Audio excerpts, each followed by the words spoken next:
नमस्कार, आप देख रहे हैं न्यूज नेशन में हूं पिनास त्यागी और खबर कट टू कट में सबसे पहले आज की सबसे बड़ी खबर, उस खबर की बात करेंगे जो रविवार से देश की नजरें बनी हुई थी, यानी यूपी का लखीमपुर में पहले मौत का मातम पसरा और फिर शुरू हुई सियासी हलचल।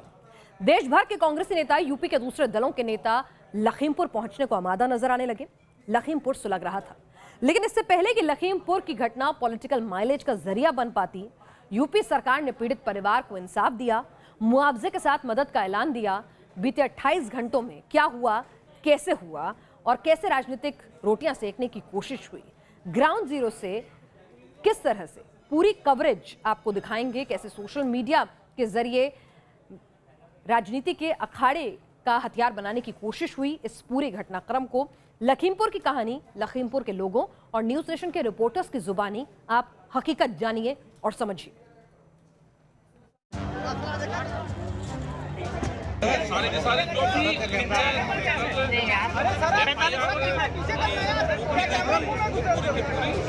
आगे वाले को माना इसमें कमेटी भी गठित होगी। न्यायिक जांच इस पूरे प्रकरण की हाई कोर्ट के वरिष्ठ रिटायर्ड जज के द्वारा कराई जाएगी और जो भी मृतक हैं उनको 45 लाख रुपए का प्रति व्यक्ति मुआवजा सरकार के द्वारा दिया जाएगा। रविवार को हंगामा शुरू हुआ और सोमवार दोपहर पीड़ितों को आर्थिक मदद के साथ लखीमपुर में जारी हलचल थमी। 28 घंटे तक लखीमपुर देश भर की हेडलाइंस का हिस्सा बना रहा। आज लखीमपुर की पूरी कहानी सुनिए, जानिए और समझिए लखीमपुर में हुआ क्या था और कैसे लखीमपुर की घटना को राजनीतिक अखाड़े का हिस्सा बना दिया गया। लखीमपुर के इस कहानी का आगाज होता है रविवार दोपहर तकरीबन 11:30 बजे। लखीमपुर में एक राजनीतिक दौरे को लेकर किसानों का लामबंद होना शुरू हुआ था। यूपी के डिप्टी सीएम केशव प्रसाद मौर्य का लखीमपुर दौरा था और किसानों का एक गुट इस दौरे को रोकना चाहता था। तिकोनिया गांव के ये किसान डिप्टी सीएम को काले झंडे दिखाने के लिए जा रहे थे। काले झंडों को दिखाने का मकसद अपना विरोध दर्ज कराना था, लेकिन इसी बीच डिप्टी सीएम को रिसीव करने के लिए स्थानीय नेताओं का एक काफिला भी जा रहा था। खबरों के मुताबिक काफिले पर अचानक से पत्थरबाजी हुई और इसी दौरान प्रदर्शन कर रहे किसानों पर एक गाड़ी चढ़ गई। इस घटना की खबर सामने आते ही सनसनी मच गई। मीडिया के कैमरे घटनास्थल की तरफ दौड़े। पहली तस्वीरें सामने आई तो उनमें दर्द से तड़पते घायल और कुछ लोगों की मौत की पुष्टि हुई। और इस हंगामे के बीच आरोपों के घेरे में आए केंद्रीय मंत्री अजय मिश्रा के बेटे आशीष मिश्रा। प्रदर्शनकारियों के खेमे में इल्जाम लगा कि जिस काफिले की गाड़ी के चपेट में विरोध करने वाले किसान आए, उस काफिले का हिस्सा अजय मिश्रा के बेटे आशीष मिश्रा भी थे। सवाल उठे तो आशीष मिश्रा की तरफ से ही पहले सफाई आई। आशीष मिश्रा की तरफ से एक वीडियो जारी किया गया जिसके जरिए दावा किया गया कि काफिले में आशीष मिश्रा थे ही नहीं, वो उस वक्त एक दंगल में बतौर मेहमान शामिल थे और आशीष मिश्रा ने दावा किया कि शाम के 6 बजे तक वो दंगल में ही थे, यानी वो मौके वारदात से दूर थे। आशीष मिश्रा की सफाई के कुछ देर बाद केंद्रीय मंत्री अजय मिश्रा ने भी कहा उनके बेटे पर लगाए गए आरोप बेबुनियाद हैं। ये इल्जाम राजनीतिक साजिश से प्रेरित है। साथ जो मेरे बेटे के ऊपर एक आरोप उन्होंने लगाने का प्रयास किया है, ये कार्यक्रम हमेशा चलता है और वो उस कार्यक्रम का अध्यक्ष है। 11 बजे से लगातार उस कार्यक्रम में थे और हजारों की भीड़ के बीच में थे। पुलिस प्रशासन, एसडीएम, सीओ, ऐसे सारे लोग वहाँ पर मौजूद थे, उन सबके बीच में थे। तो इस तरह के आरोप लगाना बिल्कुल झूठा और मिथ्या है। जिनके परिवारों के लोग इस घटना में दुनिया से चले गए, उनके घरों में मातम पसरा था, लेकिन सड़कों पर गुस्से की तस्वीरें भी सामने आ रही थी। नाराज प्रदर्शनकारियों ने कुछ गाड़ियों को फूंक दिया था। नाराज किसान प्रदर्शनकारियों के लिए तिकोनिया की घटना एक धक्के जैसी थी। प्रशासनिक अधिकारी मौके पर पहुंच रहे थे, समझाने बुझाने की कोशिशों का आगाज हो रहा था, लेकिन इसी बीच गुस्साए लोगों ने गाड़ियों को फूंक दिया। लखीमपुर में टेंशन बढ़ती जा रही थी। अब तक आरोप और प्रत्यारोप प्रदर्शनकारियों और आशीष मिश्रा समेत स्थानीय बीजेपी नेताओं के बीच थे, लेकिन मसला आगे बढ़ चुका था। नेशनल मीडिया से लेकर सोशल मीडिया तक लखीमपुर को लेकर बातें ही की जा रही थी और यहीं से शुरू हुआ लखीमपुर में दर्दनाक घटना का राजनीतिकरण। दिल्ली से लेकर लखनऊ तक के नेता लखीमपुर को लेकर एक्टिव हो गए। यूपी में समाजवादी पार्टी ने इस घटना के बहाने योगी सरकार को घेरने की कोशिश की, तो दिल्ली से कांग्रेसी नेताओं ने लखीमपुर को बड़ा मुद्दा करार दे दिया। उत्तर प्रदेश में अभी गोरखपुर की घटना जिस तरह की हुई थी, उसके अपराधी तो अभी गिरफ्तार भी नहीं हुए। तब तक लखीमपुर खीरी में किसान जो शांतिपूर्ण प्रदर्शन कर रहे थे, गाड़ियों से किसान को रौंदा गया और कहा जा रहा है कि 2 से 3 किसानों की मौतें हो गई हैं। ये क्रूरता कहां से आ गई है भाई? उत्तर प्रदेश के अंदर में अपराध क्यों बढ़ गया है? अपराधी प्रवृत्ति के लोग कहां से आ गए जो किसानों पे अत्याचार कर रहे हैं, जो किसानों को बैठना मुश्किल कर दिया है? किसानों की अपनी शांतिपूर्वक मांग मांगते हैं तो उनको रौंद दिया जाएगा, कील कांटे उनके रास्ते में बिछा दिए जाएंगे और उसके बाद उनको गाड़ी से रौंदा जाएगा। घटना जिससे हिंदुस्तान की आत्मा पर वार किया गया है, किसानों को ही नहीं रौंदा गया है, ये हिंदुस्तान की आत्मा को, हिंदुस्तान के संविधान को, हिंदुस्तान के लोकतंत्र को रौंदने का प्रयास किया गया है। मसला यूपी का था, लेकिन प्रतिक्रियाओं का दौर पूरे देश में शुरू हो चुका था। दिल्ली में प्रदर्शन कर रहे किसानों ने इस घटना को लेकर अपना रोष सामने रखा, तो छत्तीसगढ़ और पंजाब जैसे राज्यों के मुख्यमंत्रियों ने लखीमपुर पहुंचने की कवायद शुरू कर दी। भूपेश बघेल ने अपना चार्टर्ड प्लेन तैयार कर लिया था, तो चन्नी हेलीकॉप्टर से लखीमपुर में पॉलिटिकल लैंडिंग की तैयारी कर रहे थे। विपक्ष घेरेबंदी की तैयारी में लगा था, लेकिन यूपी के सीएम योगी आदित्यनाथ का पूरा ध्यान लखीमपुर पर था। वहां पसरे मातम और इस अफसोसजनक घटना पर था।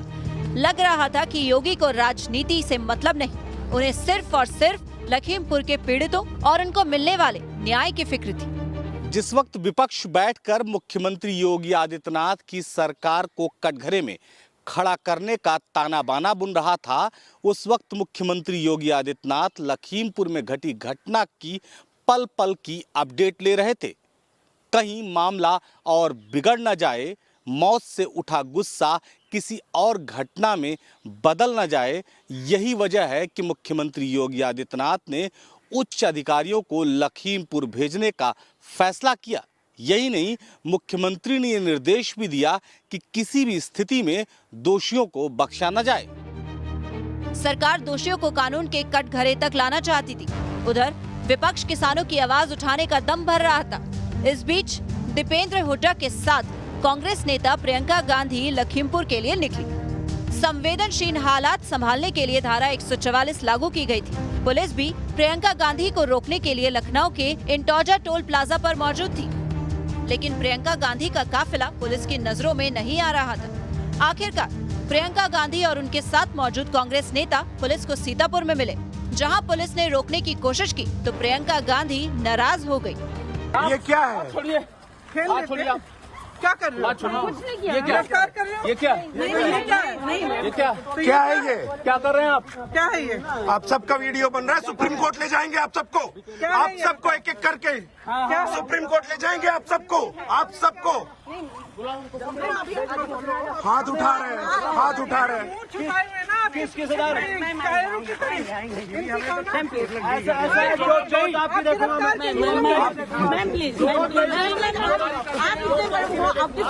मैडम, सुप्रीम कोर्ट ले जाएंगे आपको, सुप्रीम कोर्ट ले जाएंगे। आपका नाम नोट किया है, आप सबका नाम नोट किया है। ठीक है, अगर आप हम लेके ले जाइए, आप हमें लेकिन एक महत्वपूर्ण पद है इनकी सुरक्षा की जिम्मेदारी हमारी। हमारे क्षेत्र में आएंगे, कल की हमारी भी जवाब। सोमवार सुबह 8 बजे सीतापुर में पुलिस ने प्रियंका गांधी को रोका, तो वहीं लखनऊ में समाजवादी पार्टी के अध्यक्ष अखिलेश यादव को भी हाउस अरेस्ट कर लिया गया। मकसद सिर्फ एक ही था कि किसी भी तरीके से माहौल ना बिगड़ सके। तो वहीं तमाम जगहों पर नेताओं को रोका गया ताकि भाषण जो हैं किसी भी तरह के चिंगारी ना फैलाएं, जिससे लखीमपुर का माहौल बिगड़ सके। लखीमपुर में पसरा मातम राजनीति का हथियार न बन जाए, इसके लिए ना तो भूपेश बघेल के प्लेन को उतरने की इजाजत दी गई और ना ही चन्नी के हेलीकॉप्टर को। पीड़ित परिवारों समेत किसान नेताओं और प्रशासन के बीच बातचीत का दौर जारी था। गुनाहगार कौन था, इंसाफ कब तक मिलेगा, ये सब तय होगा जांच के बाद। लेकिन पीड़ितों की मदद जरूरी थी ताकि उनकी जिंदगी को ये दर्दनाक घटना थाम न दे। घटना में जिन लोगों की मौत हुई उनके परिवारों को 45 लाख रुपए मुआवजे का ऐलान किया गया। साथ ही पीड़ित परिवार के एक सदस्य को सरकारी नौकरी देने की भी घोषणा की गई।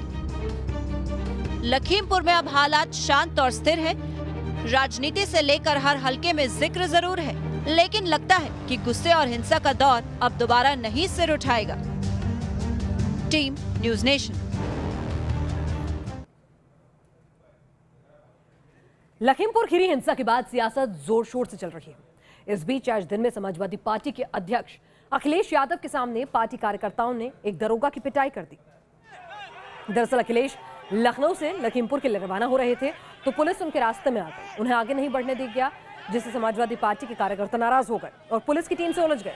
इसी दौरान ड्यूटी पर तैनात दरोगा से मारपीट करने लगे। दरोगा का कॉलर खींचा, धक्का मुक्की हुई और ये सब हंगामा अखिलेश की आंखों के सामने हो रहा है। सुरक्षा पर तैनात सुरक्षा कर्मियों ने बड़ी मशक्कत के बाद वहां मौजूद दरोगा को बिछाया। सवाल उठे कि अगर अपने पार्टी के मुखिया की मौजूदगी में ये समाजवादी पार्टी के कार्यकर्ताओं का अनुशासन है तो फिर पार्टी के अनुशासन के तो कहने ही क्या।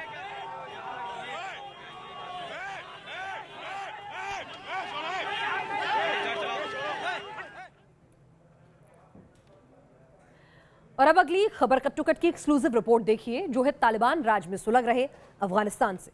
मीडिया रिपोर्ट्स की माने तो तालिबान की हिमायत करने वाले चीन की अब अफगानिस्तान में ऑफिशियल एंट्री होने जा रही है। कुछ अफगान हैंडल से ऐसी तस्वीरें सामने आई हैं जिनके मुताबिक अफगान के सबसे बड़े एयरबेस यानी बगराम एयरफील्ड पर चीन की एयरफोर्स लैंड कर गई है। हालांकि तालिबान इन खबरों को नकार रहा है। चीन से भी बगराम एयरबेस पर मौजूदगी की पुष्टि नहीं हुई है, लेकिन अचानक रात के वक्त जगमगाते बगराम एयरबेस की तस्वीरें जरूर ये इशारा कर रही हैं कि यहां कुछ तो चल रहा है।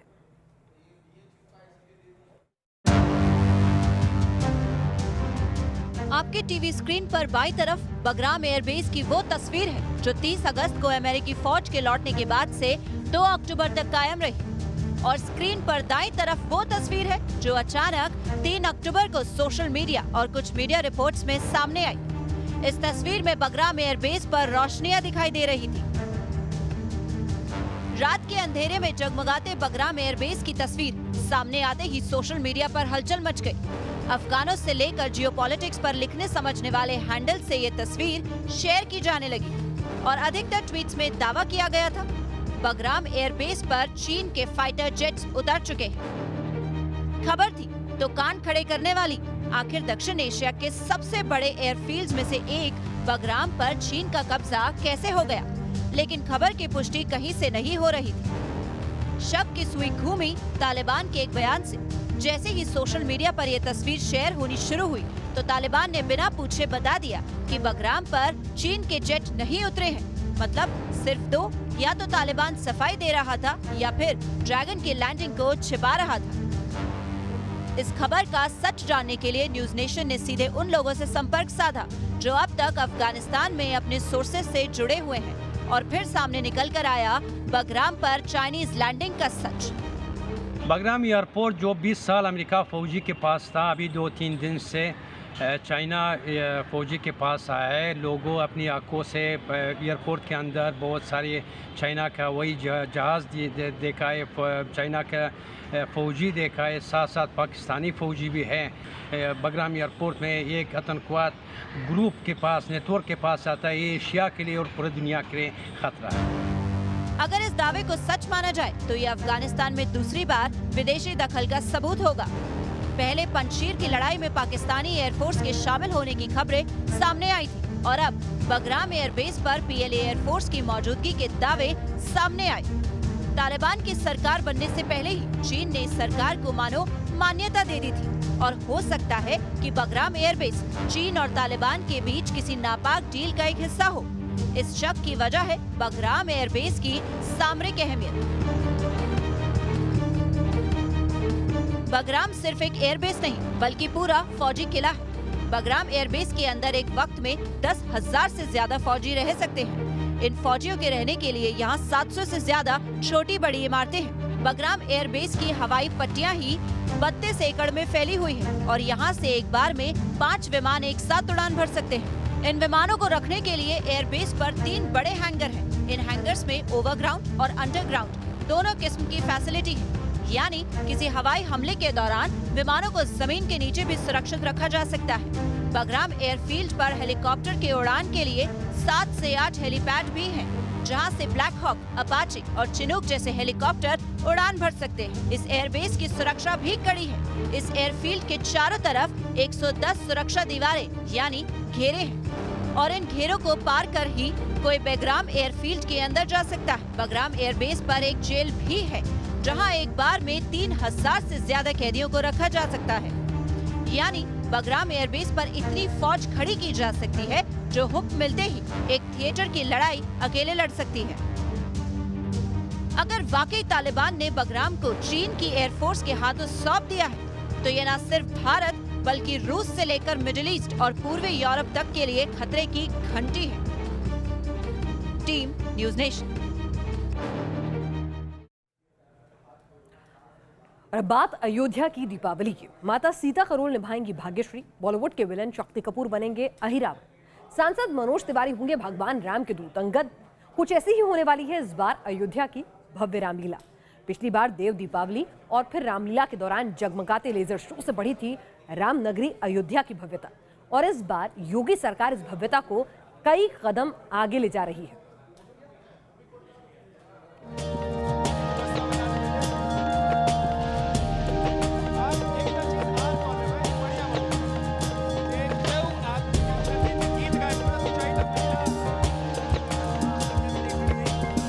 अयोध्या की दिवाली और रामलीला की तस्वीरें जिसने भी देखी वो मंत्रमुग्ध हो गया था, भक्तिमय हो गया था। अयोध्या की भव्यता और संस्कृति को रोशनी से सजा संवार कर इस धर्म नगरी की शोभा बढ़ गई थी।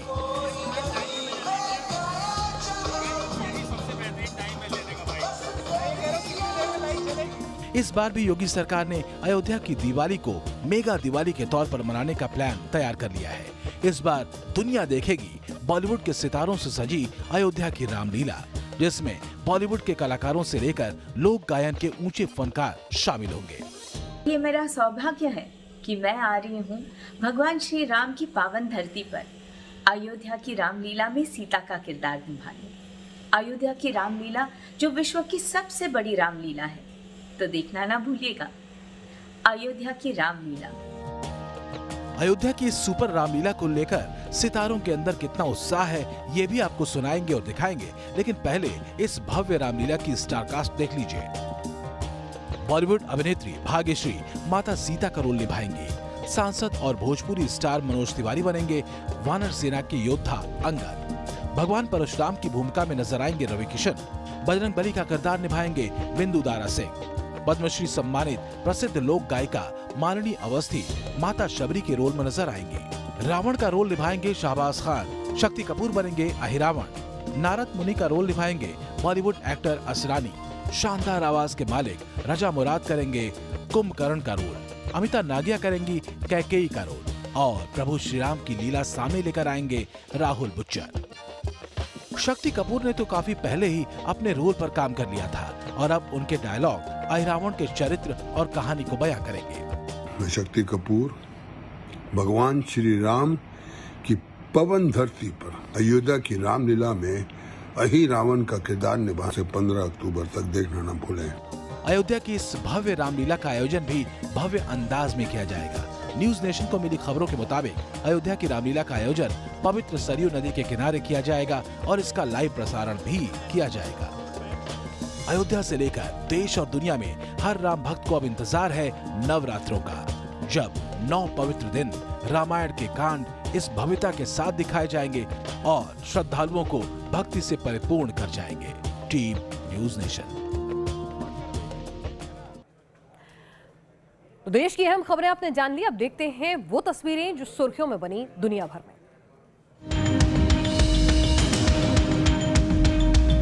स्पेन के ला पाल्मा ज्वालामुखी से लावा निकलने का सिलसिला लगातार जारी है।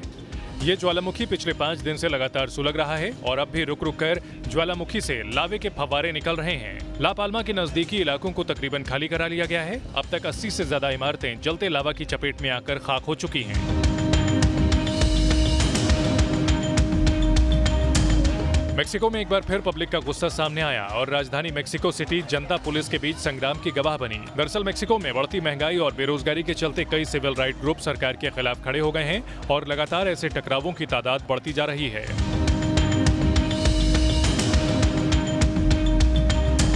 दक्षिण कोरिया ने अपने 73वें मिलिट्री डे पर देश की सैन्य ताकत का प्रदर्शन किया। इस मिलिट्री परेड में दक्षिण कोरिया की आर्मी, नेवी और एयरफोर्स ने हिस्सा लिया। इस आयोजन से ठीक 2 दिन पहले उत्तर कोरिया ने एक एंटी एयरक्राफ्ट बैलिस्टिक मिसाइल का परीक्षण किया था। माना जा रहा है कि मिलिट्री डे से ठीक पहले टेस्ट कर किम ने एक बार फिर टेंशन बढ़ाने का इशारा दिया है।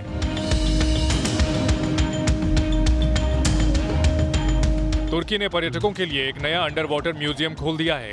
इस म्यूजियम में 14 ऐसे जहाजों के अवशेष हैं जो बड़े युद्धों के दौरान समंदर में डूब गए थे। इनमें से कई जहाज पहले विश्व युद्ध के दौरान डुबोए गए थे। इन जहाजों में ब्रिटेन का मशहूर HMS मैजेस्टिक भी शामिल है। तो आपने देखी देश और दुनिया की वो खबरें जो जानना समझना आपके लिए जरूरी था। खबर कट टू कट में आज के लिए बस इतना ही। दीजिए इजाजत, कल फिर हाजिर होंगे कुछ ऐसी ही चुनिंदा खबरों के विश्लेषण के साथ।